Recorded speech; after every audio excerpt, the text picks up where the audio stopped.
When I need answers about anything to do with personal growth, I go straight to my mom and my aunt. Here they are, Priscilla Babin and Tina Gilliatt with the Sister Sauce.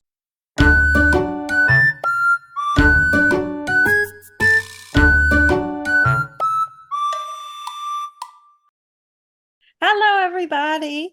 Welcome back to the Sister Sauce. I'm Priscilla Babin. I have my beautiful sister Tina Gilliatt with me. Hello, hello. Say hello to Hello, me. everybody. I think we are on number 16, Yeah, I think so. right? Sweet That's correct. 16. We're not, it's sweet sauce. Sweet We don't have 16. our sweet and sour sauce with No, we us don't have our today. sweet and sour sauce. It's at school. Maybe next time when they're off for Maybe. Mardi Gras. Oh, yeah. Yeah, when they're off for Mardi Gras. Oh, there'll be 2 Fridays that There we you go. record that they There could you go. sweet and sour us up. That'll be good. You got anything exciting going on, Miss Tina? Nothing really. I mean, I'm just staying busy this week and continuing to try to simplify. One of the things that I did was I moved our website, though, to another platform Oh, yeah. and just sort of redirected it. It's not fully hosted, but you can still get to it from our domain. It's thesistersauce.com. So I Woohoo! encourage everybody to go check it out.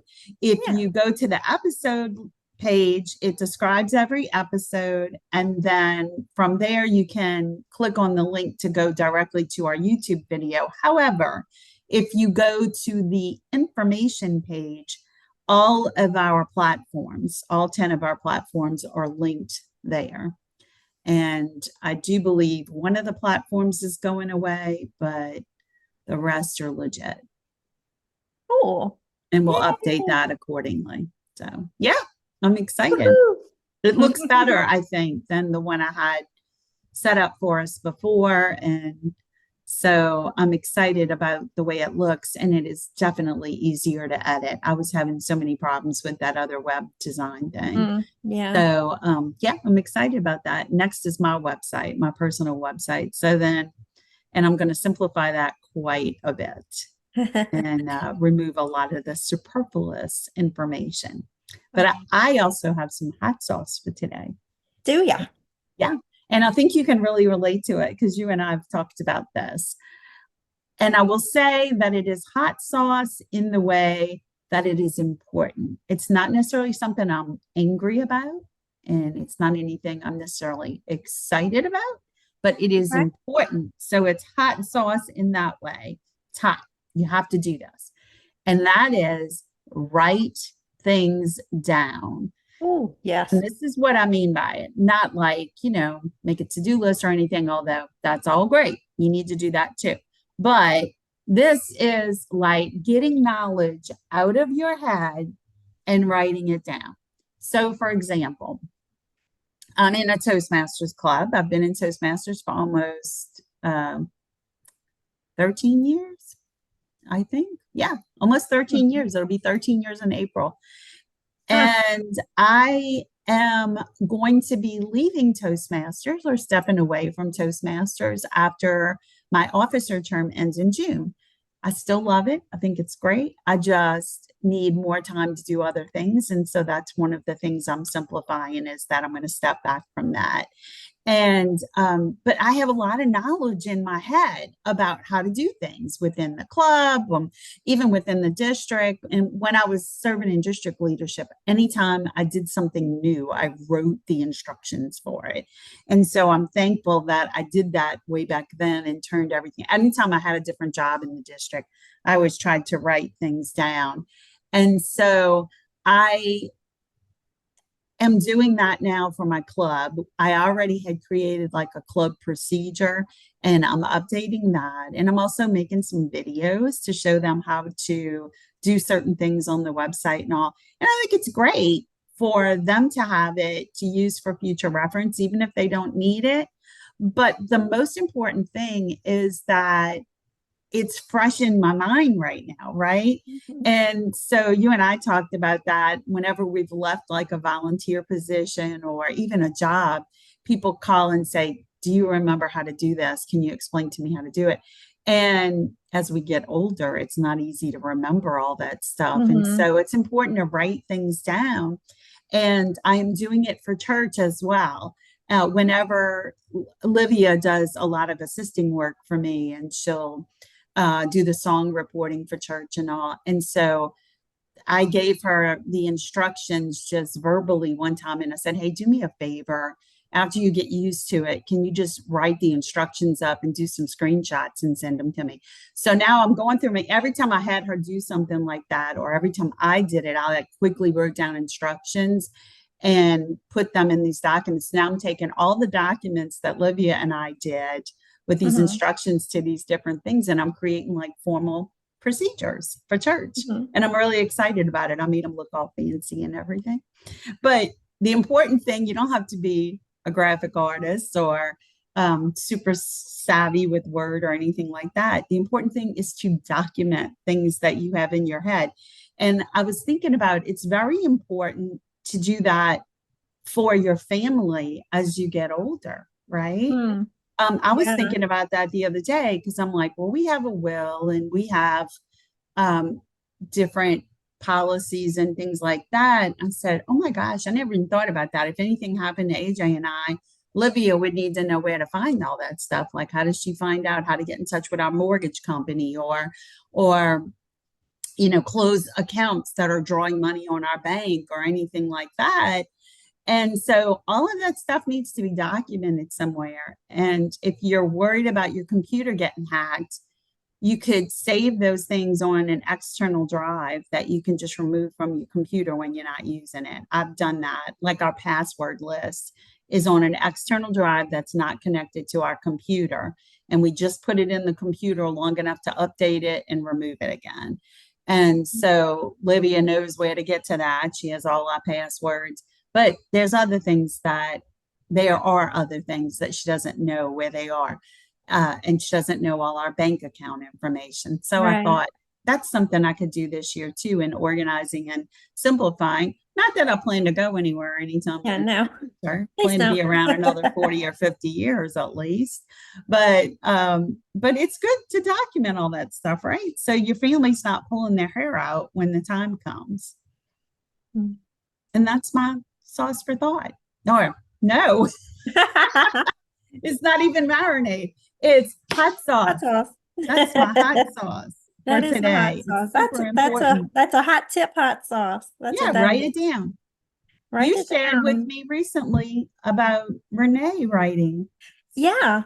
Yeah. My oldest at work found a problem with a device that they use. It's a printer that prints little stickers that they put on the books to tell whose hold book it is. And if you're familiar with the processes at the library, if you want a book that you find in the website and you want it to be ready and waiting for you, so you can just go in the library and pick it up and leave and not have to go hunt for it. You can put a book on hold. And what they do is, and they do it at our library too, they print a sticker that they put in. I don't know if it's the same at Renee's library as it is here, but here it's a big rectangular sticker, and they print your name and the name of the book and the date that you put the hold on, and when the hold expires. So they'll reshelve something if you don't go pick it up on time. I think they give you like 3 or 4 days or something to pick it up. But they put the stickers are wide enough that they put them around the open end of the book, and then they shelve them backwards so that the name sticker is sticking out on a shelf by alphabetical order. So you just walk in and grab it. But the sticker printer at Renee's library, at the one branch, I'm not sure if I'm getting all of this in order or not, but you'll get the gist of it. The sticker printer was not printing properly, and the names were smudged, or pieces of the names were cut off, or it was not printing nicely, and it was an aggravation to everybody who worked there. And then when Renee moved to a different branch, they were having the same problem, and Renee found by Googling. She's a woman who Googles, just like us, and she found instructions on how to clean this sticker printing machine that prints the hold stickers. And if you clean it properly on a routine schedule or whatever, you can avoid these printing problems. So she cleaned it, and then she didn't just forget about it and say, if it happens again, I'll Google it again. She wrote it down and she sent it to the branch managers and was like, look, this is something that everybody should know how to do so that your sticker printer, your hold sticker printers are able to print properly.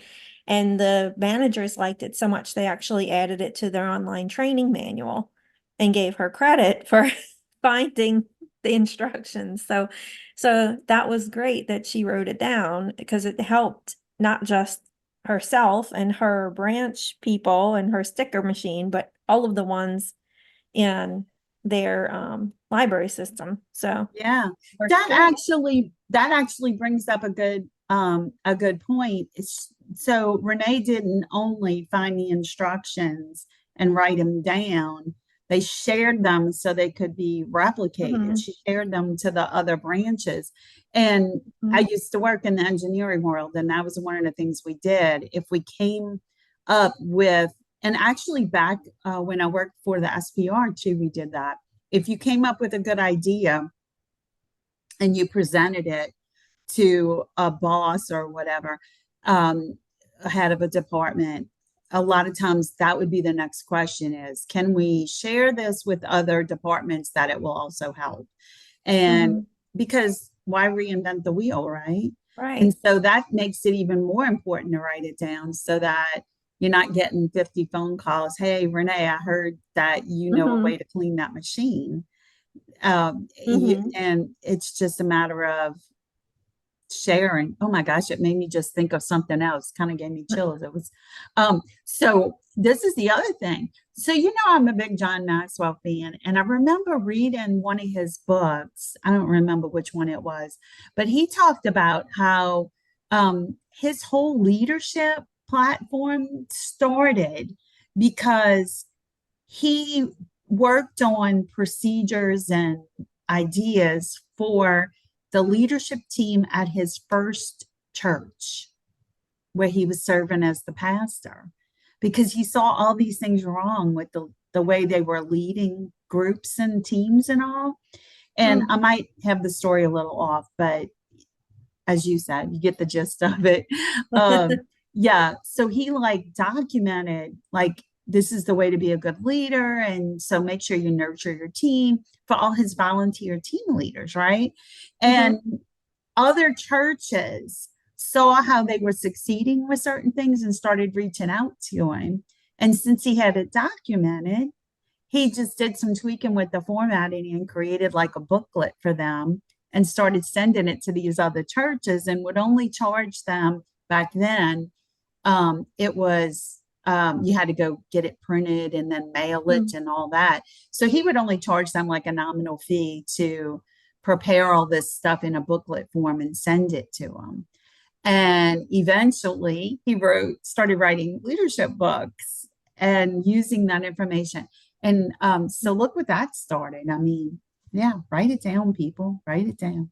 Yeah, you never know who you'll help out, even if it's just your kids or Oh, yeah, whatever. And writing stuff down, I mean, that covers a lot of area too, but that instructional stuff is really handy. yeah. You know how some people say they delete their emails all the time, and some people the opposite, they save everything. And I save a lot of things, but I have them organized in folders in my email. Mhm. And the other day, when we were trying to run annual statements for church, we had an issue 2 years ago when we tried to run them. And I vaguely remembered that. And I kept telling our financial manager, our fiscal manager, I seem to recall this happening before, but I could not find it in my emails. And I was sure we had written emails about it. And I saw where I sent the email saying, I don't think it worked. Here's my reasons why I don't think it worked. Check this, this, and this, right? But then I never saw the reply from our then financial person, and we have a new person now. And so I was like, I wish we would have wrote that down back 2 years ago when we were having that issue, because then we would know what we were doing. But anyway, yeah, it's super important. And I go back and look in email all the time when I need to find a solution that I know we had to something or whatever. But if you go that one step further and put them in a document and organize it. Yeah, I actually took a leaf out of your book there the other day. I started getting the emails about tax things, like the because so many things are not printed anymore. So, I get an email from a place that I donate to, and I got an email from my bank because I have dividends, that I get on my checking account, and so there's an end of the year statement for that. And I got one from my investing company that I deal with. And so I get all these emails saying that here's your statement, your end of the year statement, which you need for taxes. And so I thought of you, and I didn't flag them, but I created a whole new folder called taxes and started putting them in there. Good for you. I'm being organized like Tina. I was proud of Yeah, myself. I love it. But now I'm thinking, oh, I could branch out because I have a saved email folder and I can never find anything in there when I want it. So I'm thinking now maybe I need to create folders for the things that usually get saved that are not, usually they're receipts, for things. I usually only save emails that are receipts for things, or if it's something that's pending that might be a long time before I need to look at it again. So, but I could make a utilities receipts folder, or, showing that I paid my bills or whatever. Yep. You Yep. can organize the stuff and have it written down, like you said. Oh, yeah. And we used to print everything, like those receipts and all. And then they would go in a basket and then they would get filed. And I'm like, I saw on one of my friend Lola is a professional organizer. I love Lola. And Lola said, on one of her videos that she was going paperless, and she inspired me. So I went into every single bill that we get and told it to go with paperless. And it has helped a tremendous amount, but there are certain ones that refuse to go paperless. Like my health insurance company insists on sending me 10 pages to explain how my claim was processed. Why can't I just have that in my portal? Get it from there if I wanted. I don't need all that paper. So we started shredding everything. And then we were getting statements for our mortgage. And I said to AJ, do we really need to save these statements? I mean, it's in the portal, right? He said, yeah, we shredded them all. And then we found out they weren't in the portal. But so this year we saved them, which was good because we didn't get our interest statement. And so we had to refer back to them for tax purposes. But yeah, craziness. All right. We've gotten off track with that a little bit, but it was fun. It was a lively discussion. It was hot. It was hot stuff, hot topic. Hot Do you have anything meaty to talk about? As if that weren't meaty enough, let's talk about something meaty, Priscilla. Let's talk about something meatier. What was that from? That was from a commercial. I'm like, I've got my computer on my lap and I'm saying it's from, I got my words jumbled. You remember that? Move over, bacon. Here comes something meatier. New sizzling. That's it.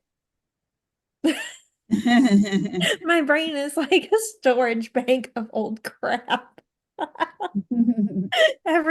All these catchy things. See, it pays to go into advertising.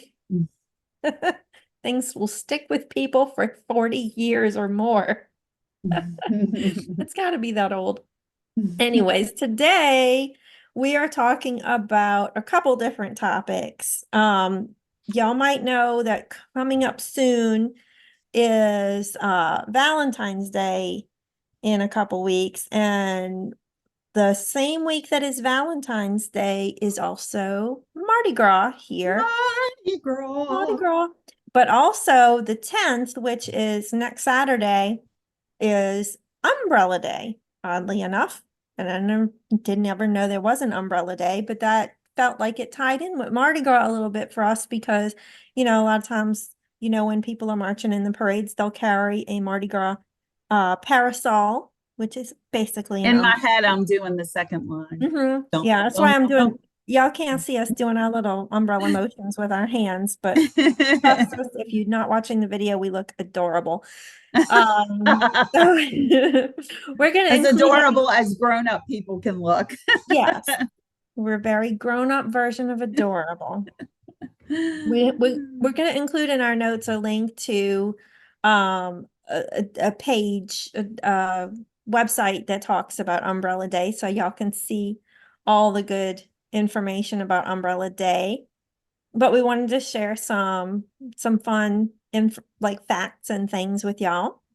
So here's one fun fact about umbrellas. The first, or at least one of the earliest umbrella shops opened in New Oxford Street in London, England in 1830.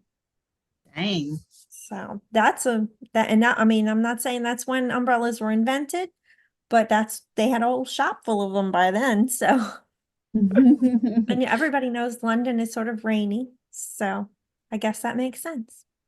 Yeah, I guess so. Well, did you know that in 1928, the portable umbrella hit the market? It was Hans Holt's portable umbrella.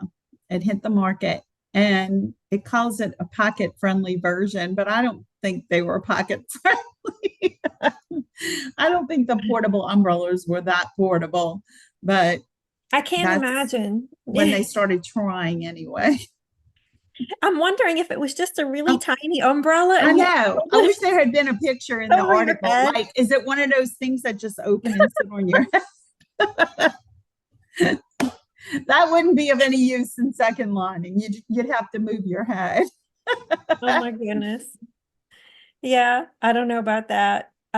We have one now that is really, I mean, if I was wearing the sweater I have on now, it's got kind of loose pockets. I could definitely fit it in the pocket of this sweater. But I can't imagine 1928 them having the technology or the, I don't know, creativity to come up with something that folded that small. I'd love to go back and see it and see what they thought was portable. Then in 1964, there was a popular umbrella in film, and that was the one that belonged to Mary Poppins. Oh, so obviously a magic umbrella. Yes, a magical umbrella. And I feel like there's probably been a lot of other umbrellas in film. For sure. But that one, you know what keeps coming to my mind is the Umbrella Academy, which is a really creepy show. It is. It's weird. But one of my husband's favorite. I'm sure it's amongst his favorite series. And did you know in 2008, Rihanna came out with a song about umbrellas, a catchy tune. It was called Umbrella, and it was one of her most well-known songs ever. Yeah. Fun fact on the lip sync show, I forgot, I don't know if it's got a name. The one with Jimmy Fallon. The one with Jimmy Fallon, yeah. Tom Holland, who plays Spider-Man, actually performed the lip sync version of her song Umbrella, dressed as Rihanna, and he killed it. Oh wow! I have to go look for that video. Young people say it's amazing. It's absolutely amazing. Well, he was on in a production of Billy Elliot when he was a kid, so he can dance. He seriously can dance. He's amazing. So his ability to be light on his feet is what I think got him the role of Spider-Man. So, but his lip sync version of Umbrella is just sort of a classic now, I think. So I'll have to send that. Maybe we'll put that in the show notes too. I don't know. That's a fun one. But let's see. There's some activities you can do to celebrate Umbrella Day. And Umbrella Day is like officially February 10th every year. Yeah. So I don't know if you mentioned that, but yeah. Yeah. Yeah, so it's coming up. So it's next week, or this week, this Saturday coming, because you'll be listening to us on Sunday. I got to get my days right. You'll be able to celebrate Umbrella Day. And so one thing you could do would be to you could watch Mary Poppins or any other umbrella related film or TV show if you want to celebrate Umbrella Day. You could watch Singing in the Rain or Oh, something like that. that would be a good one. And did you know that another way to celebrate Umbrella Day is my favorite, and it's to get a cocktail and put a little umbrella in? Those little umbrellas are so cute. I know. I love Do you those little remember? I don't know umbrellas. if it was when you were around or if it was before you were born, but mom bought those little tiny drink umbrellas one year for something she was doing. And she let me have the leftovers, and I put one in my like soda or whatever I was drinking. Yeah, I was a weird kid, but it was my personal little carbonated cocktail.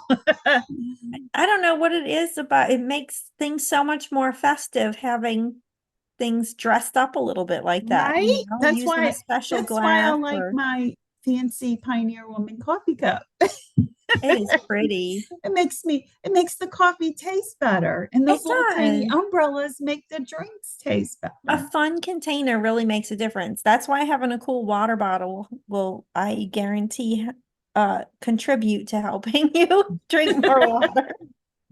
At least at first. Once the novelty wears off, all bets are off, I guess. But Yeah, yeah. A third thing you can do on Umbrella Day is be mindful about your umbrellas and say, do I need an extra umbrella? And if you do, go out and get one. Or maybe just treat yourself to a new one. There's a lot of different kinds of umbrellas now. I mean, you've got the big gigantic kind that are technically supposed to be for golfing, I guess, or at least most people think they are. Or if you have a lot of children, you have to walk to the car. You have a big umbrella. You could have a little teeny umbrella that fits in your pocket, like we were talking about before. Or you can have the new kind that open inside out, which I got one, and oh, there's yours is so cool. it's so pretty. And you can get them on if you look them up on Amazon. I don't know how you look it up. I forgot how I looked it up on Amazon. I promise y'all, they do not sponsor us. Bezos, we're giving you so much help here. You gotta Really? help us out. But yeah, look on Amazon or wherever you shop at and look up I don't know how you would look it out look it up inside out umbrella or something like that. But mine that I have is so pretty. The image that is printed on it as is butterflies. It's blue and it has butterflies all over it It's and so pretty. flowers, and it's really pretty. And the reason if you're not familiar with it, the reason they open inside out is so that you don't have to, when you go to get out your car and you go to stick the umbrella out and it has to go up, it's harder because you're trying to not have the door way open. So this one, you stick it all the way through your little crack open of your door, and then you push the button and pull the handle down towards you, and it opens from the top. So then you're not getting all rained on. Yeah, and it's good when you Brilliant. go to close it too, because the water doesn't run down your arm. Yes, it It's gets like enclosed inside the umbrella. And then when you get inside, the water home, stays, you yeah, you get home and you stand it up upside down so all the water can drip out of it and it's yeah, not getting all over your car and everything. it's So it's awesome. Yeah, I brilliant. love it. And Very and do you know smart. that's one of the things that we love about National Umbrella Day is thinking about all the different varieties of umbrellas we can Mhm. buy. There are so many. You know what was one of my favorite ones?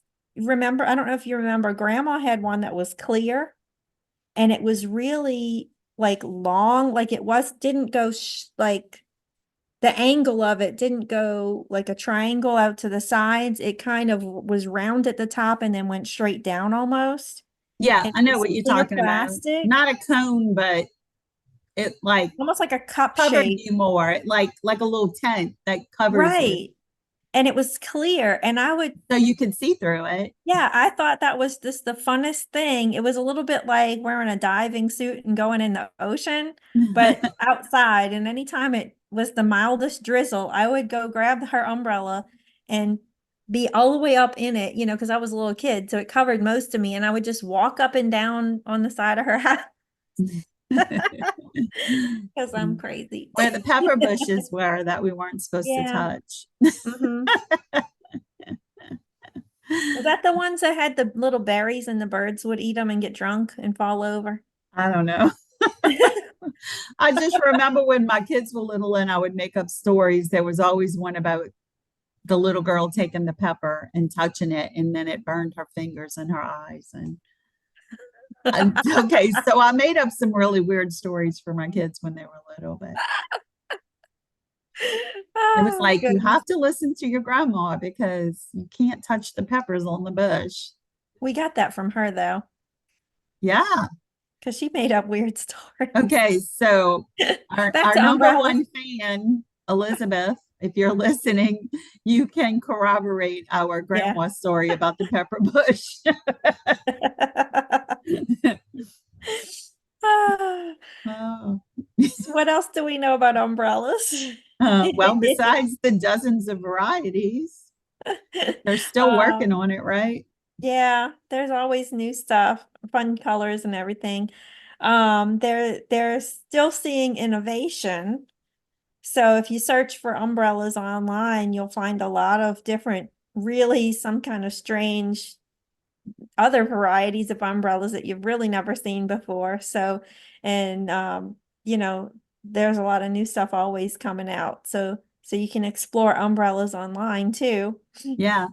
And you know what? When you mentioned the other thing is that they've got history. When you mentioned about what was it, 1860 or whatever it Uh-huh. was that the first umbrella was invented, I was thinking, oh my gosh, I mean, obviously they had to do something to protect themselves from the rain, but Mhm. I had no idea that they had been around for that long, right? But they do have history from the scrawlings of ancient Rome to China and to Greece. Umbrellas can be spotted in artwork of many early civilizations. I thought that was really interesting. It's one of the many examples of a tool that was invented multiple times in multiple places Mm. as the need for it was so universal.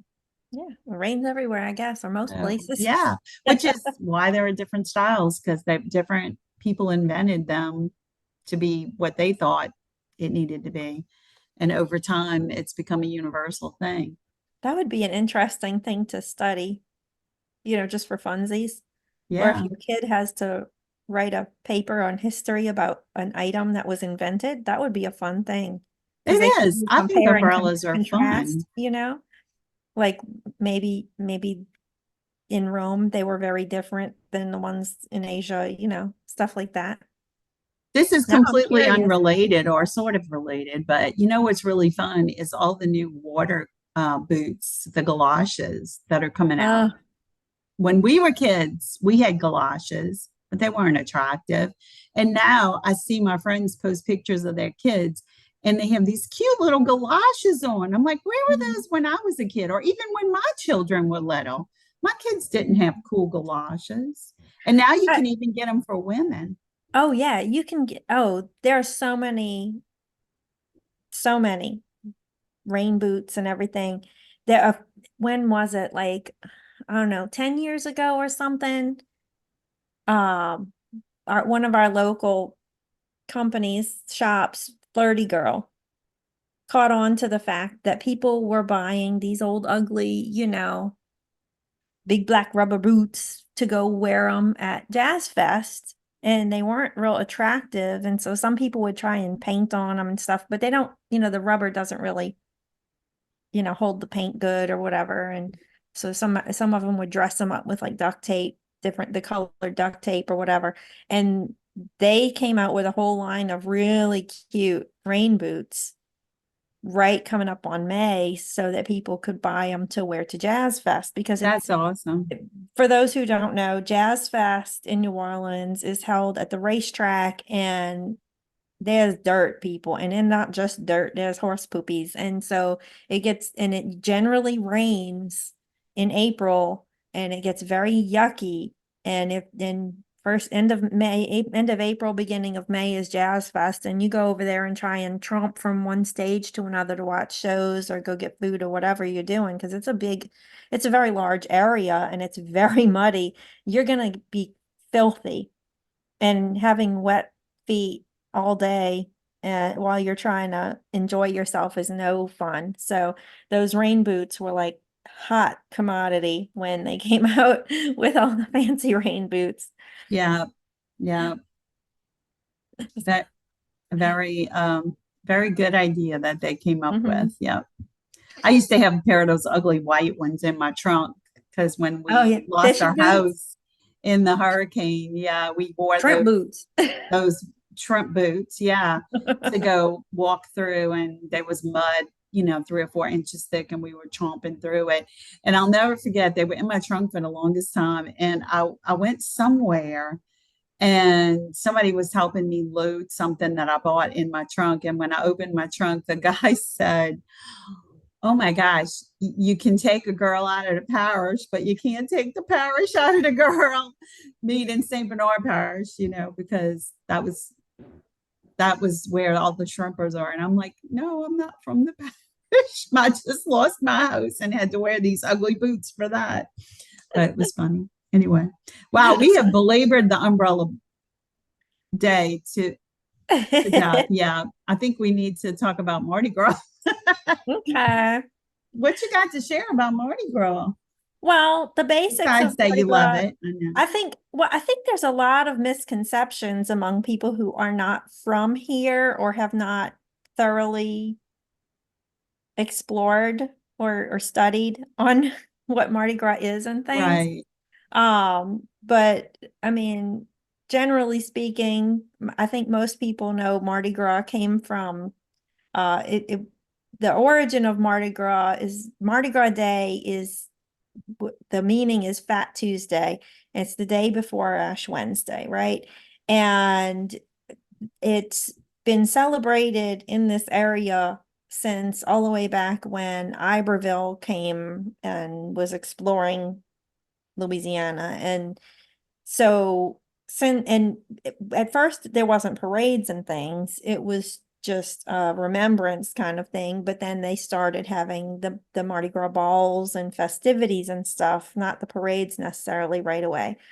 But all the way back in 1699 is when Iberville came. And the Catholic Church, I think, is really what got that ball rolling, because they wanted people to exercise their demons, get their oats sowed or whatever before Lent, so they could, get it out of their system basically, so that when they go into once midnight hits on Mardi Gras, it's that's it. It's Lent. You have to be sad and don't do anything naughty or indulgent, and you're supposed to give stuff up, like, and it's hilarious to me because Mardi Gras is so indulgent. It's like, oh, this is when we have to indulge. So let's hurry up and get it done.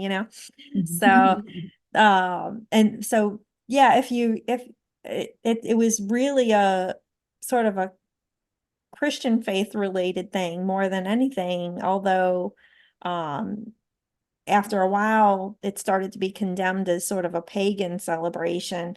But the initial idea, I think, was that people were supposed to be, hurry up and do all your naughty bits before you get where you can't do it, because just because it's Lent, and Lent's only 6 weeks. So good God, could they not control themselves for just 6 weeks? But That's pretty yeah. sad, huh? Yeah. And then they started having the parades. The first Mardi Gras parade was the Mystic Crew of Comus in 1857. And then a few years down the line, quite a few years down the line, is when we got Rex, which is one of the most popular ones. The Crew King of of Mardi Gras, right? Mhm. Isn't that what he's That considered? one's, yeah. the King of Mardi Gras, and that one rolls on Mardi Gras Day. Yeah. So when does Comus run on Mardi Gras Day too? I can't Comus is remember now. historically that's been the last parade of the season, and it rolls Mardi Gras evening. However, I thought Comus stopped parading after a couple of years ago. I don't even know. See, I didn't study up enough. Yeah, I was just looking to see. Um, it says the Crew of Comus was founded in 1856 and is the oldest extant New Orleans, Louisiana carnival crew. The longest to continually parade with few interruptions from 1856 to 1991. But I don't know if it's still parading. For some reason, I thought that it had not paraded in a while. But yeah, that was Comus was like for when we were kids. There were a few years there where Aunt Audrey had a camper, and we would go park the camper, and then it was near the parade route, not directly on it, but near it, and we could walk back and forth to the parade from the camper. We could, if we got tired, we'd go hang out in the camper, and it was kind of fun. But I remember going to Comus, and it was sort of like the last hurrah for Mardi Gras because it was Mardi Yeah. Gras evening. Kind of cool. Yeah. Yeah, I And think you're right that it did stop in the 90s, but they still have a ball. yes, So the I crew think still I exists. think that is correct. Yeah. And it's interesting to me that so some of the things that happen at Mardi Gras or include the Mardi Gras balls. And there are, so you have parades that have balls associated with them, but there Mhm. are also balls that have no parade associated with them. I mean, either because they stopped having the parade or they just never did. I don't know if you remember when you were a little girl, Mom was working with Mr. Edwards, and he was a member of the Bards of Bohemia. Mhm. And I don't know if they're still in existence, but they used to have a ball every year. They did not have a parade. I went to their ball one year. I think you went one year, didn't you? I feel like I did, but I don't remember it that much. It's so And much I fun.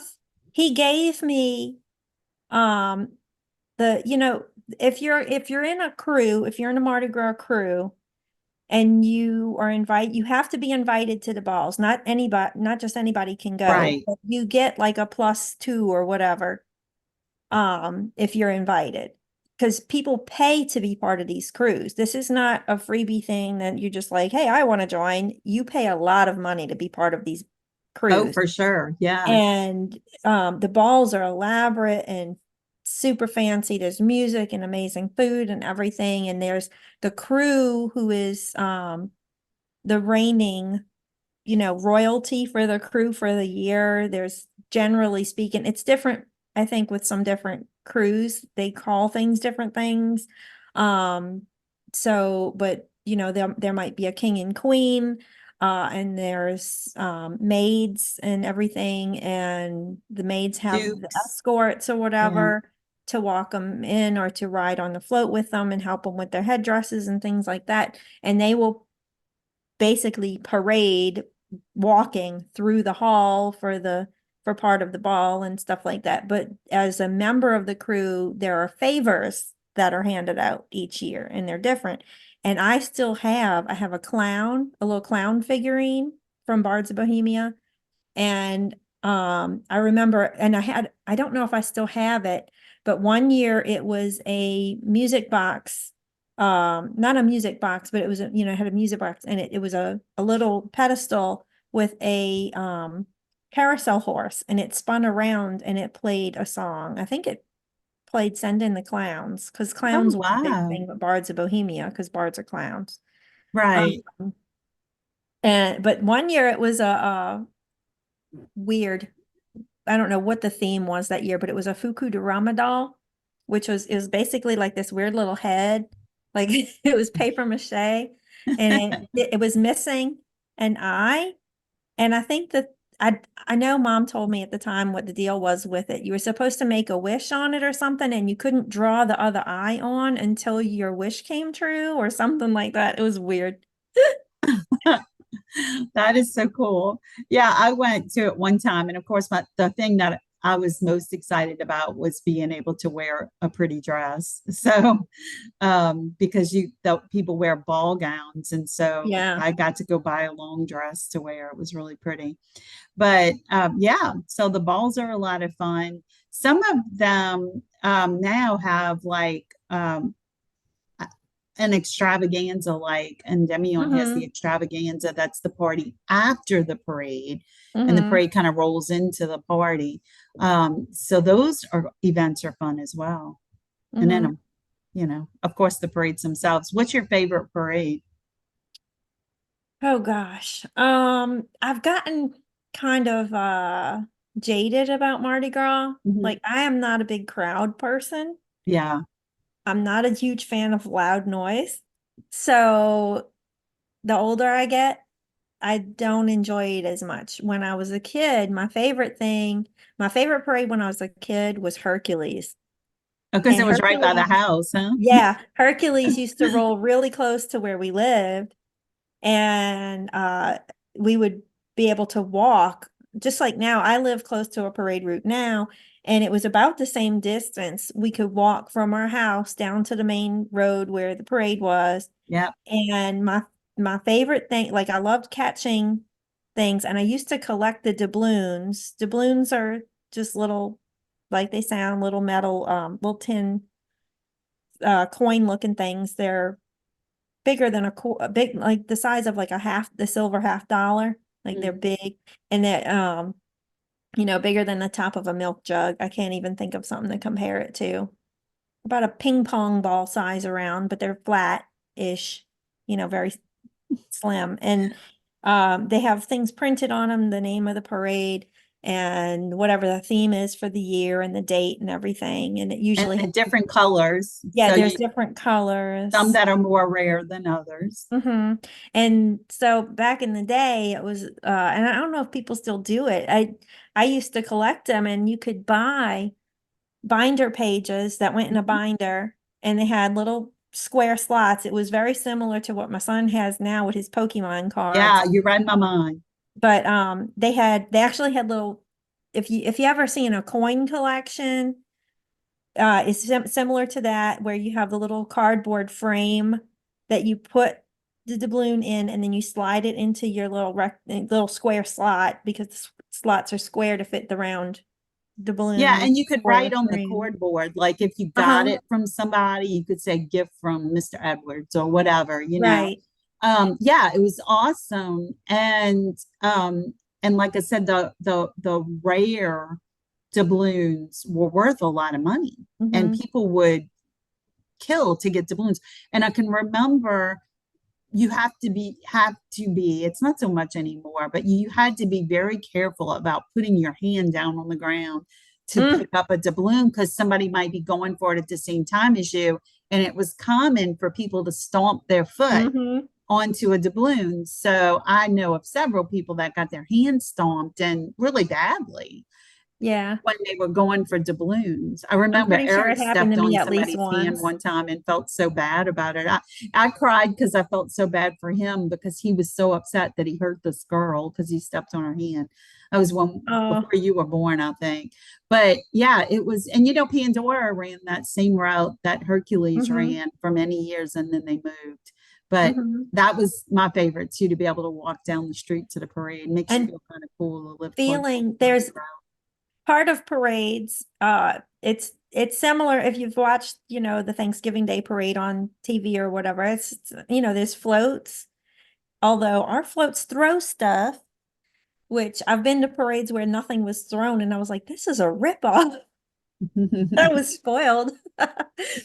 And then there's the marching bands come by, Oh, and that was so cool. feeling the bass drum pass, like I could feel it in my guts I vibe, know. and that was a thrill, and it was a And little God forbid you scary. get too close, Uh-huh. Yeah, don't get get walked on. whacked in the face with a drumstick. Hmm. Or Well, a saxophone swinging back and forth or whatever, yeah. a trumpet. Usually people are very respectful of the bands and the chaperones kind of push the crowd back. But there are some people, I mean, there's always people causing problems at parades and Yeah, um the gotta be it depends on careful. where you go and where you stand and everything. But yeah, Hmm. they can be really exciting. I'll and the flambeau carriers. If you don't know what a flambeau carrier is, look it up. FLAMBEAU. Flambeau carriers would carry these big metal structures that had the flames coming out Hmm. of them. And I guess it's kerosene oil that I think so. feeds Yeah, the it's in a, fire. they put it in a pack on their back. They still do it. I know they still do it in Endymion. Oh, it's so And beautiful. I want to say at least a couple of the other ones still have flambeau, and they have this pack on their back that has the fuel, and they carry the stick that has and it has like three flames. It's kind of like Something a like that. trident. It looks kind of like a really squared off trident, and it has the flames, and they can make it really, and flare up as they pass people, and people will throw money to them, which is so, to me is so dangerous because they're trying to lean over and pick coins up off the I ground know. I used to and think the carry the same thing, fire. I'm like, they're gonna and the light each other coins on are not worth a fire. lot of money anymore. If Just you hand are, them a bill. yes, if you're at the parade and you want to tip the flambeaus, please just walk up and hand it to them. And don't be a cheapie. Give them $1 Really? or whatever. Well, and it used to be, and I don't know if I'm remembering this incorrectly, but I thought that the whole point of the flambeau carriers was that they lit the parade route I back think before we originally, had yeah, regular street lights, right? So I right. believe that that was why people tipped them because they were doing everybody a favor and lighting the way. Mm-hmm. But I love it. I love that kind of stuff. And that's a really rich part of our history with Mardi Gras with Mm-hmm. the flambeau carriers. I have to tell you, I'm seeing king cake is on our list to talk about. And I have to tell you Mm-hmm. something that I heard on the news the other day about king cake. Well, there's a whole story right now about some king cakes getting stolen. And to Oh be yeah. honest, I don't know the whole story. So I won't even go there. Y'all can look it up if you want, or Priscilla, if you want to share it, if you know it. But I was watching a local TV station the other day. They had a little thing on about king cakes, and there was a man that wrote a book about all the different king cakes he tried. And he actually wrote some of the background history about the people. I wish I could remember his name, but I don't even know if I caught it. I just caught the tail end of it.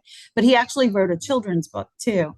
And he talks about all the different king cakes made by the different families. And he gives some of the backstory behind, like, there's an extensive story apparently about the Randazzos and how there's a little competition amongst the different family members. And apparently he shares that in his book.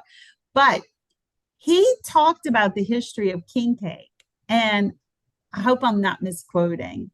I tried to find it before we got on to see if I could share it when we got to the king cake part, and I couldn't find it. So I don't know. But he said that at some point, and in maybe it wasn't in the United States, maybe it was a different country, there were king cakes, and whoever got the baby was sacrificed. Oh my God. Yes. Well, I know, So remember we talked in our Christmas episode, we talked about Christmas traditions and we included some of the Epiphany traditions. And there are several other countries that have cakes for Epiphany that have a baby or a trinket or something inside. I'm thinking it has to be a different country. I can't imagine that the United States had that going on. But supposedly they would sacrifice the person and whoever got the king cake baby. And I'm thinking, and people now are so cheap, they get the king cake baby. One of my friends posted the other day a picture of the king cake at her office, and somebody had clearly gotten the baby and hid it under a napkin on the side of the cake And they because weren't they even didn't going to want be to tip her. sacrificed. Yeah. So for those of you who don't know, if you buy a king cake and then somebody gets the baby, they're supposed to buy the next king cake. Mm-hmm. Now, mom has always told the stories about when she was young and their family could not afford to buy a king cake. When she was invited to king cake parties that uh, through friends of hers at school or whatever, grandma and grandpa would always say, do not eat the king cake, because if you get the baby, we can't afford to buy a cake or host a party, because it then meant the next party's at your house. And so then grandma and grandpa would have had to host a a king cake party, I messed you buy up. a cake, buy drinks and stuff for all mom's friends, and of course be prepared to host this party. And so grandma and grandpa were like, no, do not eat a piece of king cake, because if you get the baby, we can't afford to host it. You're Also in welcome to go temperature. to the party. And mom said one time she decided to indulge, thinking, what's the odds that I'm going to get, what are the odds that I'm going to get the baby? And sure enough, she got the baby. But a good friend of hers apparently was dying to get the baby and told mom she would take it and claim it. And That's so she good. did. So mom was like, shoo, she was relieved. She didn't have to go home and tell her parents, I screwed up. I got the baby. But yeah, so interesting that people complain now if they get the baby at work, because that means they're going to have to bring the next king cake, and a king cake costs $15 or whatever. And so they're not wanting to have to spend the money, but at least they don't get sacrificed, right? For real. It's kind of creepy to think spend about it. I 15 to would not have been $25 on a partaking king of that cake king or cake. die. Really, $15? Is it worth my head?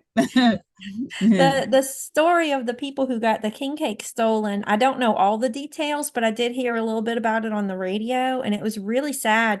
It's a couple who work for or I don't know if they own or if they just work for a king cake hub, which is a newer sort of invention that's happened lately around New Orleans. There's different king cake hubs, they call them, and it's places you can go and you can pick and choose what king cake you want to buy. So they have all the different brands.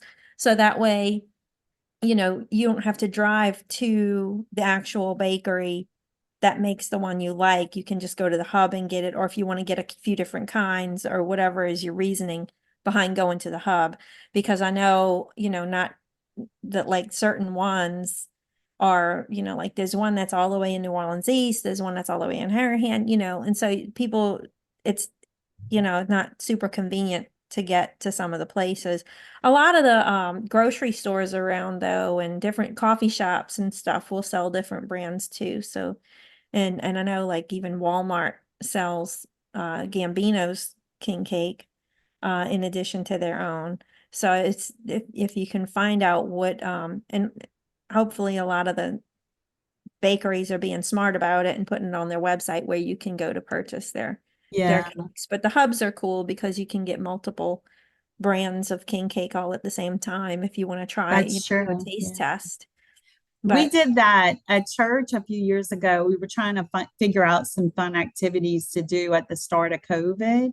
mm, And so we bought king cakes from the King Cake Hub of from the different bakeries. And I want to say we bought from 10 different bakeries. And what we did was we charged $1 a slice, and we cut the king cakes up into small slices. And people could come and buy a tray that had the 10 different king cakes on it, and they were numbered. And then we had a Google form where they could go vote. And we oh, charged, fun. so like for $10, you got to sample all these different king cakes. And you could write down your favorites or what you thought about each king cake. And then after people voted for their favorite king cakes, we published the list of 1 to 10. These are all the king cakes you tasted, and these are the ones that you liked the best. And so then Oh, people could say, oh, I really liked number 4. And then when we published the list, even if it wasn't one of the winners, if they personally liked that king cake, they say, oh, okay, that was a Kaluta's king cake. I really enjoyed that. I'm going to have to get my king cake from Kaluta's from now on, or from Gambino's, or from hey now. Randazzo's, or Hadel's, or wherever. And so it was a kind of fun way for us to interact with each other, but also to choose a king cake that we liked. It was a lot of fun. We really Yeah. enjoyed it. It Well, was, this couple, I don't know. Like I said, I'm not sure if they own or run a hub or if they just work for the hub or if they're just delivery people, but they had a delivery van loaded with like 100 or more king cakes, and they were supposed to be delivering them to the hub. And they had loaded up the truck the night before and were going to leave at like 4 o'clock in the morning to get to the hub or whatever. And I don't think the whole van got stolen. I don't know if the van got stolen or if the van just got robbed, but all the king cakes were stolen. mm, Plus, they had their winter coats were left in the van and some cash. So they lost a lot. They lost a lot of money, in investment yeah, on no, I seem to that. recall that I can't find a concise article about it, but I seem to recall seeing that a case of vodka was stolen or something too. Maybe But so. I did hear on the news that after the whole incident was reported, people felt so bad that they started like really pouring on their support for that one particular bakery. It was a bakery, I believe. Okay. Well, Sweet that's good. confections or confectioner sugar or sweet confection. I want to say it's sweet confections, but or sweet confectionery or something like that. But Mm, they said that the bakery was like so appreciative of all the support that's that they good. got That's after wonderful. it happened. I think they might have been like delivering the cakes to a hub, like you Yeah, said, I but guess it was the that's what it bakery sounds like. themselves that suffered the loss, not the hub. But interesting, I mean, just crazy what people would steal king cakes.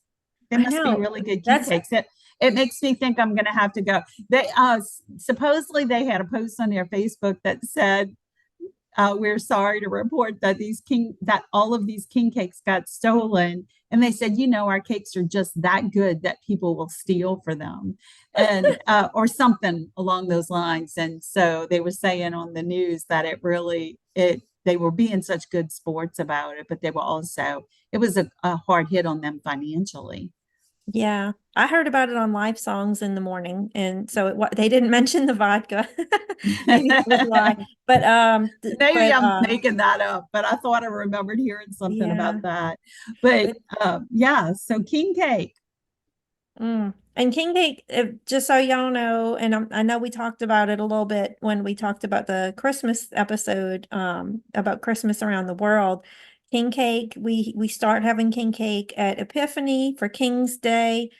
Um, it's basically it's like a brioche style dough made in a big circle or a more of an oval. Usually depends how big it is. If they're bigger, they're uh in a sort of an oval so that they can fit in a big rectangle box, but they're decorated sometimes with just colored sugar. Sometimes they have like a sugar icing with more sugar. Sometimes they have sprinkles. It all depends on the bakery.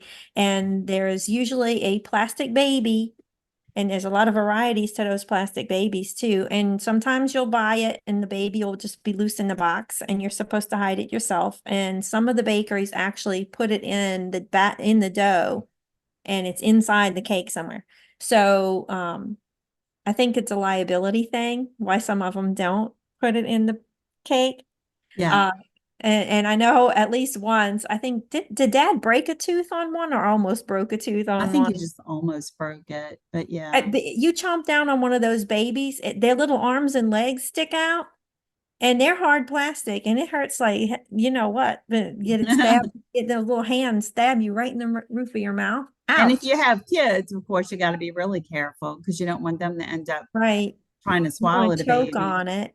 And Yeah, they're pretty sturdy, so you're not going to like bite its arm or head or whatever off and swallow correct. it, Yeah. but you will hurt your mouth. And I know multiple times I've gone to cut a king cake and nearly chopped the baby chop that baby up trying to cut the king cake. But that's a lot of fun. It's a lot of fun. My kids like taking turns hiding it just to see who gets it. Because obviously I'm the only one paying for king cake around here, but they like hiding that baby just to see who gets it. And there's all varieties of king cake babies, different flesh tones. Sometimes they're gold or silver. We bought one that was a Gambino's this past week, and they baked theirs into the cake, and it was a bronze color. Oh, wow. It's a little weird. So that was a different one. Yeah. But My king cakes favorite are fun. ever king cake experience was back when I was in my 20s. I taught preschool for a year at a little church across the river, and I had 12 students. And one of the moms asked me if she could send a king cake with her daughter. And I said, I think that's okay, but if the baby's not in it, do me a favor and keep the baby out because it will start a war if one Oh, 3 year yeah. old gets the king cake baby and the rest don't. And she said, oh, that's true. And I said, yeah, please don't put the baby in the cake. And I didn't know that she was going to be homemaking this king cake. She made a homemade Oh, king cake. wow. So she was able to control the baby thing. But guess what she did? She put a baby in every single slice of king cake. And it just tickled me to no end. She had even cut it ahead of time for us so that she could make sure every kid got a king cake baby. That And was my it next was question. so cute. It was so cute. I even got my own piece with a king cake baby in it. There were 13 Aw, pieces, and Miss Tina got a king cake baby too. It was so there much you fun. And the go. kids were so tickled. And then I thought, I better tell the parents that all the kids got babies because could you see my 12 kids leaving preschool that day going home with babies and only one of the moms knew that every kid got a baby, the rest didn't. And so then the next preschool day when all the kids You'd have showed up, 11 every cakes. kid would have a king cake with them. So I was scrambling after I thought about that to catch the moms that had already picked up their kids. I'm calling them and going, look, I know your child got a king cake baby, but every kid got one. So please don't buy a king cake. It was For so real. funny. It would have been cake overload. Yeah, it would have been a great story if 12 king cakes or 11 king cakes had showed up the next day, minus the one that had already brought one. But yeah, it was definitely not one I had to wanted to deal with. And Yeah. I could imagine me taking home 11 king cake leftovers. Um, my Yeah. family would have ate it for sure. But back then it was just me and AJ. So yeah, I would have delivered it to his ex's house with the and let the kids eat all the sugar. Oh, it Yeah. was, I love king cake. It's fun. And the flavors that they're coming out with Yeah. now. Boudin, that's what Yeah, there's Kaluta's savory advertised, the ones. Boudin king cake.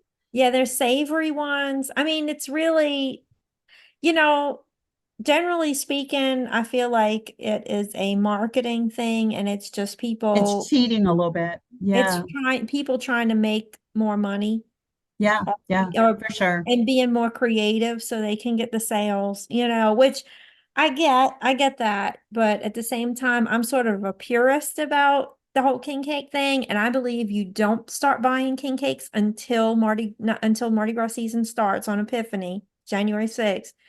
Don't you dare touch a king cake until it starts. And Mardi Gras Day, if you've got leftover king cake, you better hurry up and eat it. Going now.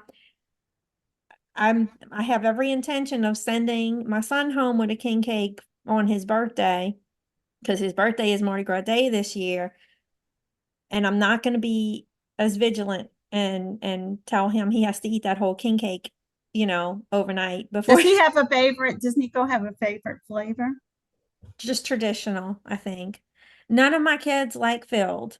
Although I think Renee and Clover would probably do the cream cheese, but that's I about it. love cream cheese. My and My I favorite. generally speaking, if I'm gonna go for a king cake, I would just stick with traditional. I don't need anything fancy.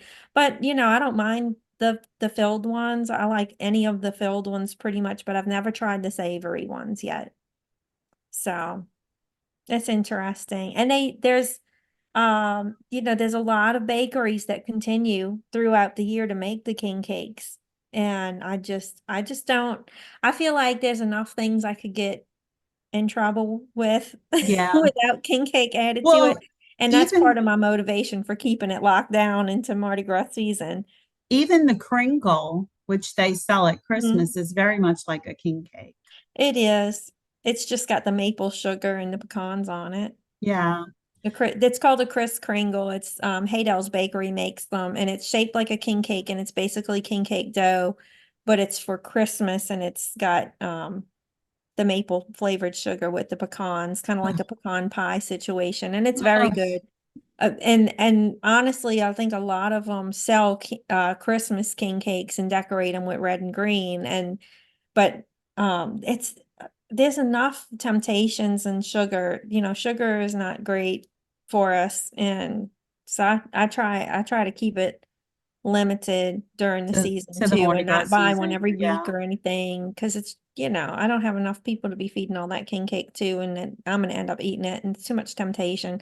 But you can get one anytime, pretty much any time of the year, but traditionally they're supposed to be in the Mardi Gras season. And God help us when the season is long, because the Mardi Gras season is based on, it starts January 6th always, but Mardi Gras Day is always the day before Ash Wednesday.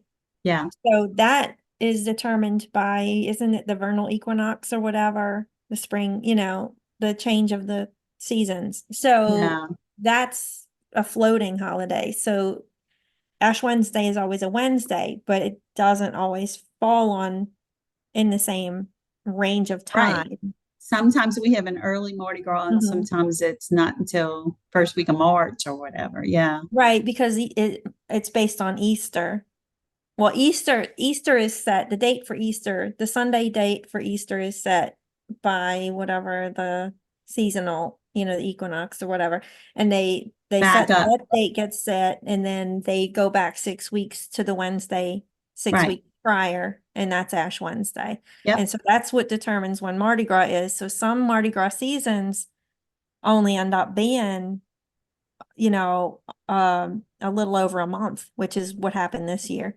Yeah. So Mardi Yeah. Gras season is super short this year, with Mardi Gras falling on February 13th. And then Ash Wednesday and Valentine's Day have to share this year too. I know, it's crazy. So we got double. We got Nico's birthday and Mardi Gras, and then the next day is Valentine's and Ash Wednesday. Yeah, it's really odd to have Valentine's on Ash Wednesday. That's that's weird. Yeah, It's Timothy, happened before, my but stepson, his birthday's on Valentine's Day. No. His birthday's the same day as Nico's. yeah, The 13th, that's right. And our grandson has a it's birthday the on the next day. 16th, Oh, it's 16th. I knew it 3 was days coming. after, and is the same age as Nico. So I always remember the two of them being born 3 days apart. But crazy. Yeah. All right. Well, moving on, we wanted to talk a little bit about the craziness that happens with Mardi Gras. And sometimes it's the tourists. Sometimes Yeah. not, but sometimes it's the tourists because they don't know better. Uh-huh. If you're a tourist and you come to visit for Mardi Gras, you do not have to expose yourself to get beads, people. No. And remember to be courteous to the people around you. There's a lot of people I've noticed, especially as the years go on, people like to mark their spots ahead of time, sometimes a whole week ahead of time. They'll be out on the we call the median area between two lanes of traffic, when you have a big road that's the lanes, the two sides of the road are very far apart, and you have a big grassy area in the middle. We call it a neutral ground, which makes sense if you really think about it. It's neutral. Nobody's supposed to be driving on it.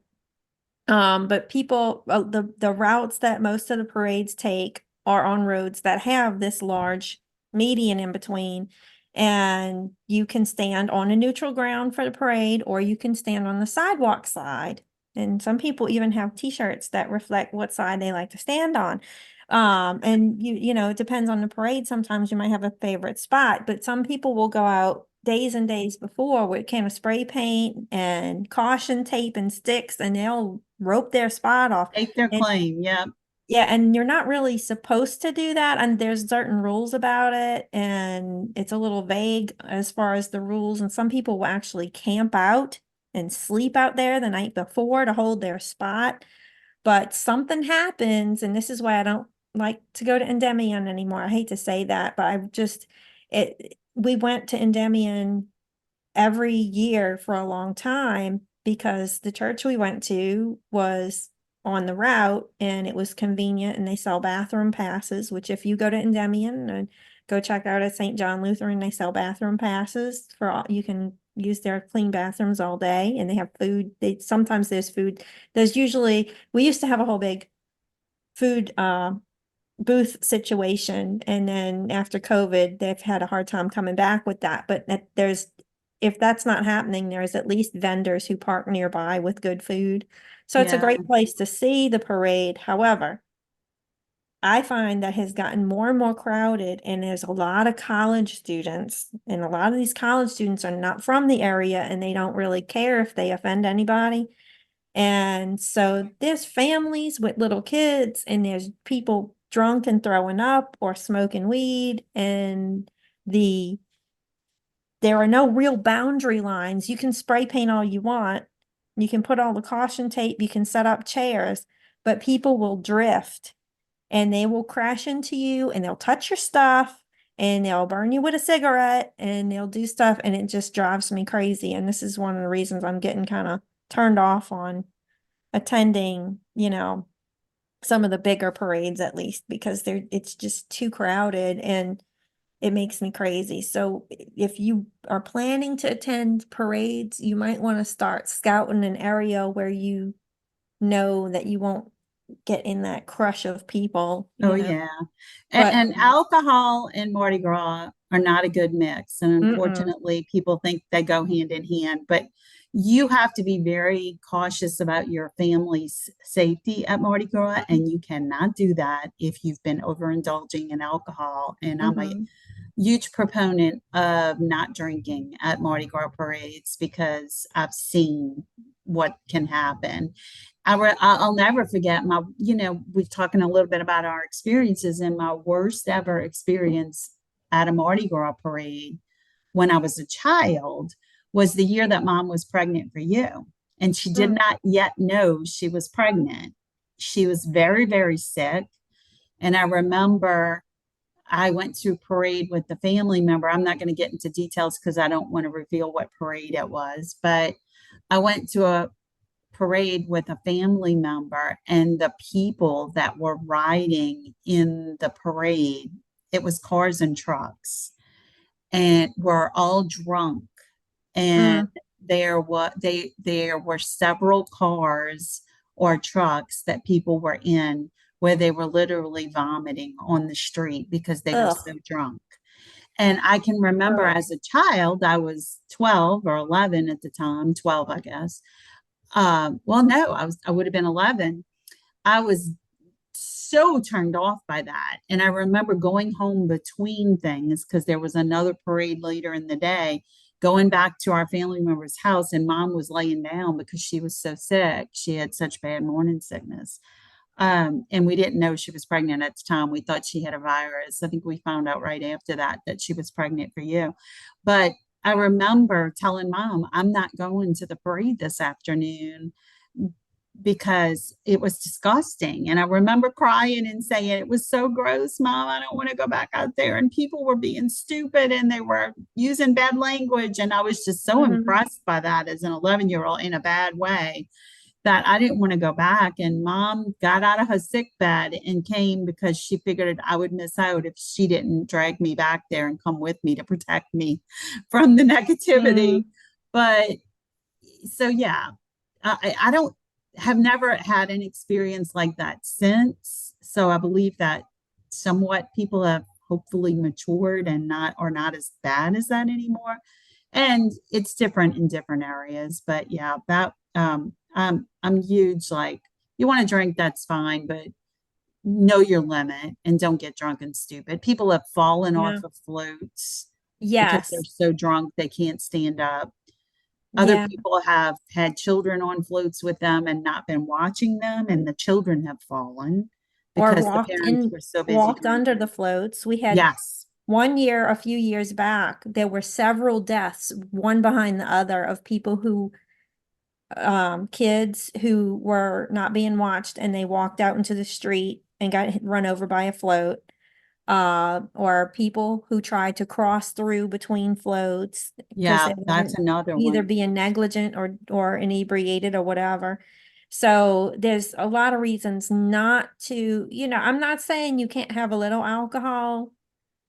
However, if you're going to be drinking, make sure you have people with you to help keep an eye on you, but don't expect them to babysit you. Don't drink so much that you don't know what's going on. Yeah.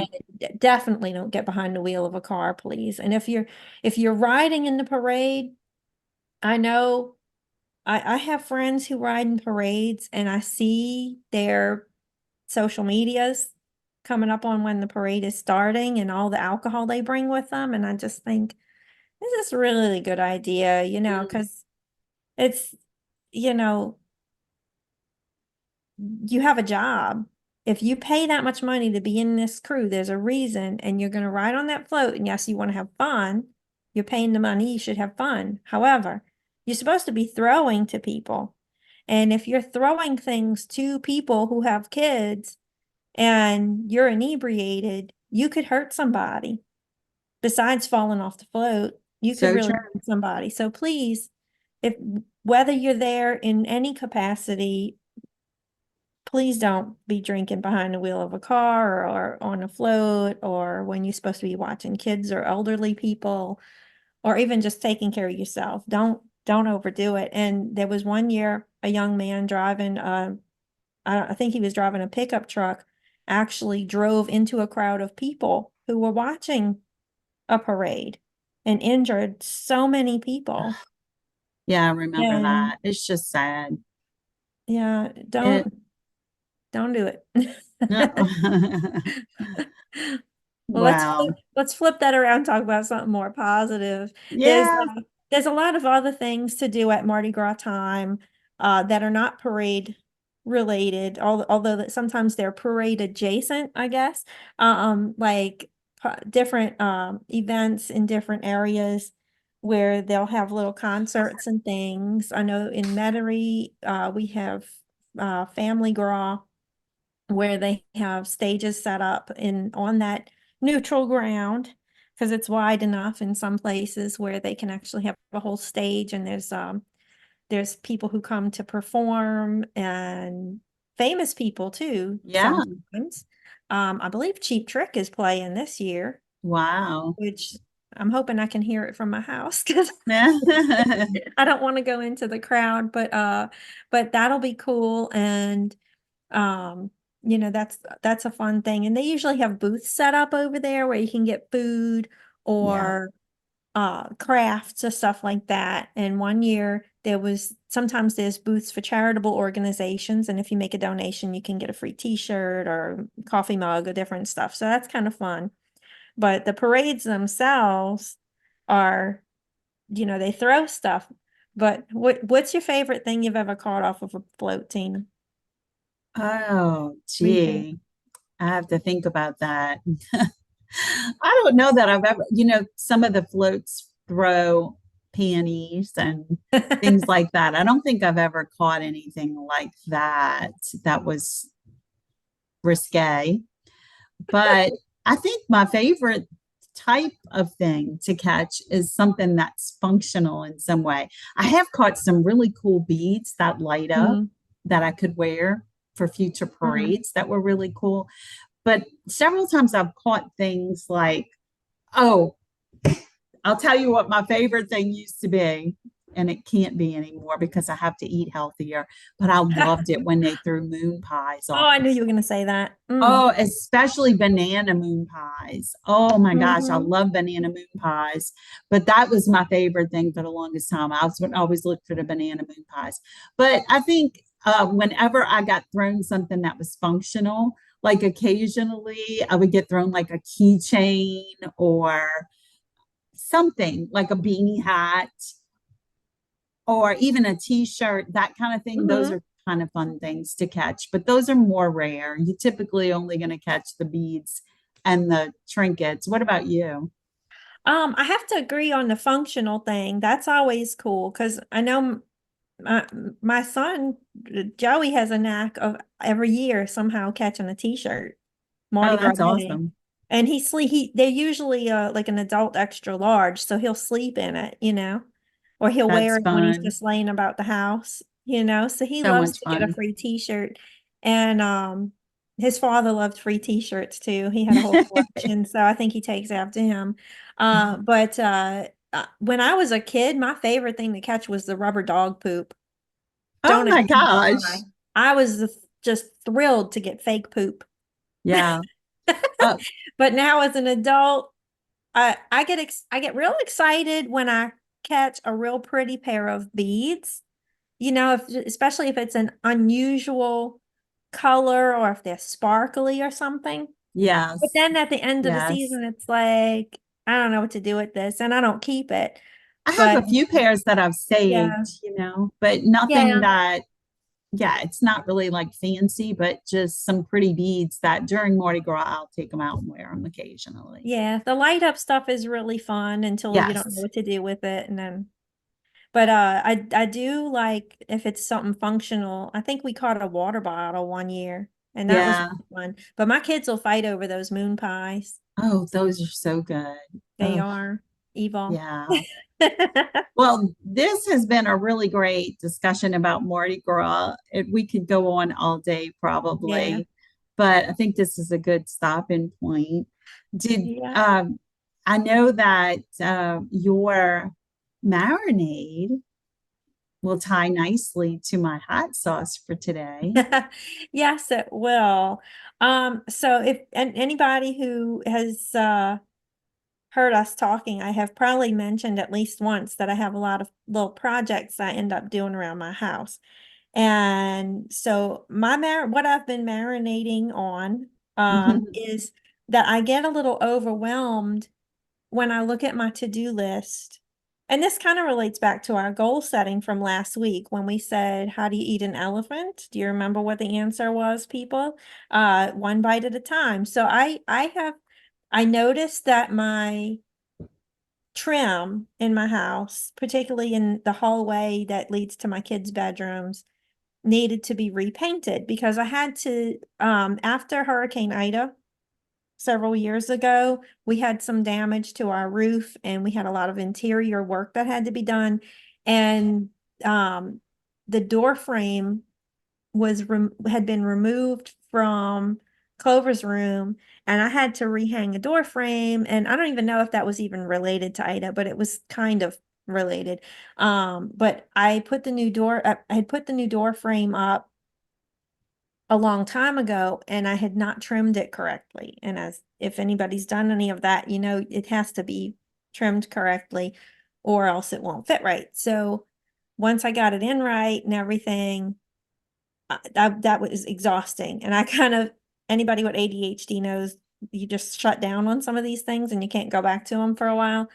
But I had never repainted it. And I had all these little trimmings that need to be repainted. And the more I looked around, the more I realized I really needed to repaint all the trim in my house and more of it. And I had done a couple of rooms here and there when I had painted the rooms, but I hadn't done all of them. And I started writing a list of each like piece of trim basically. And I was like, oh, I got so overwhelmed. And I told Tina the other day, we tried to start working on it. Clover was helping me. And we got so tired so quickly because painting is really exhausting, especially when you're doing stuff where you're trying to be careful. Because my experience with my house, and a lot of people like, well, just use painter's tape. Problem with my house is I have heavily textured walls for some reason. I think it Yeah. my contractor that I know who helped after Ida told me he thought the walls were probably heavily textured because whoever put the drywall up probably didn't do a great job. And texturing covers a lot of sins, so to speak. Hmm. So I must have an extremely sinful house. So my walls are so textured that the painter's tape does not adhere properly and the paint goes under it. So it's just makes more trouble for me because then I'm I working at putting the totally tape. picture what you're saying. I work at putting the tape and then I have to go back and repaint the wall because it never fails that the trim paint has bled under. So there's no taping. So that means you have to be super careful. And it's just very tedious and exhausting. And we didn't get a whole lot done. And I just felt like, ugh, this is going to take me forever. And I finally decided I need to break this down into manageable chunks. Mm. So I took my little list where I had listed every piece of trim and I made little groups. And I said, this is one day. This is another day, you know? Oh, And that's good. that way I know that there's a plan to getting it done and that this is just not one of these never-ending stories that keeps perpetuating itself. And I know there's still a lot to do, but those are for another day. See? Yeah. So then I don't have to stress about it. My little form that I showed you last week would come in handy. That has the days of the week, and then it has Saturday and Sunday in one block. It's 6 blocks with Monday, Tuesday, Wednesday, Thursday, Yeah. Friday, each in a block, and then a fourth block with Saturday and Sunday in one block. That would come in handy because you could write, okay, here's what I'm going to do Monday, here's what I'm going to do Tuesday, but it works the way you're doing it as well. It's I break my to-do list is electronic, and I break it down by what I'm doing that for. So like I'll have church tasks, family tasks, house tasks, whatever, business tasks, podcast tasks, those kind of things, tutoring tasks that I have to do. So I break it down like that. But I'm good about putting the stuff on the list sometimes, but not so good about referring to the list like I should. And sometimes I'll realize I'm doing that and I'll go copy and paste from my list to my text and I'll text myself so that I can just keep looking at the text because it's easier than going to the list. But yeah, whatever you can do to make it work and help you picture eating that elephant one chunk at a time definitely makes it more palatable. Because you can't open your mouth wide enough to get a whole elephant in, right? No, you can't. You get a tummy ache anyway. Well, Or was a good backache if you're painting. Mini milestones. That's what you need to focus on. Yeah, I Yeah. love that. So the next week, as Priscilla mentioned, it's going to be Valentine's Day on the same day as Mardi Gras. So next week we thought our podcast release on Sundays. So we're going to talk about little ways to say I love you. So that you can prepare for Valentine's Day. So you'll have 2 days to take our advice and go do something with it. Yeah. Or you can use 3 it at days. any other time, It's right? actually the Wednesday. It's the day after Mardi Gras. So you have 3 days. Oh, that's true. That's right. It's the same day as Ash Wednesday. Yeah. That's right. So we'll be talking about that. And then we have our favorite movies coming up at the end of February, but the middle we have our questions that we're going to answer. I'm A so lot of good stuff excited. coming up. So we're excited, and hopefully Clover will be able to join us for a couple of episodes in there when they're off for school. So we look forward to that. Yeah. But for now, make yourself a priority. And take care of you. Bye. Everybody.